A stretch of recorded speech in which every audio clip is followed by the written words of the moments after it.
Cultural differences between the Eastern and the Western region. Cultural differences are the various beliefs, behaviors, languages, practices, and expression considered unique to members of a specific ethnicity, race, or national origin. Some of which are the differences between the Western and the Eastern region. So, let's find out. Eastern cultures are often perceived as high-context cultures where collectivism is important. In high-context cultures, people use a lot of indirect and non-verbal communication. Some countries in the Eastern region consist of Philippines, Japan, South Korea, Indonesia, Vietnam, Singapore, Thailand, Hong Kong, India, and Malaysia. On the other hand, people from Western cultures are more individualistic and uses low-context communication, meaning they use concrete language and direct communication to get their points. The parts of the Western region is made up of North America, South America, Europe, Australia, and New Zealand.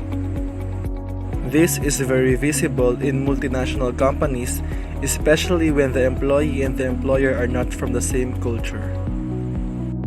An Asian manager wants the employee to be loyal to the company and to him, without showing own initiative, while a Western employee would want to be able to show his skills and to pursue personal fulfillment. Most likely, none of the persons would want to adjust to the other one. This might cause problems like misinterpretations and misunderstandings since there are barriers of communication between them. Logically, the Western employee would have to change since the company is Asian-led. But if the Asian manager wants to be an effective leader, he must learn how to lead Western employees. Direct communication is meant that a person speak out his intention words, he will say exactly what he means. Direct communication is often used in Western, low-context cultures. Indirect communication uses words to hide their true intention and show the real intention mostly only through non-verbal communication.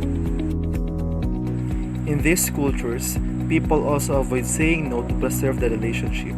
Instead of saying that something is impossible, they will soften their message by saying the word difficult.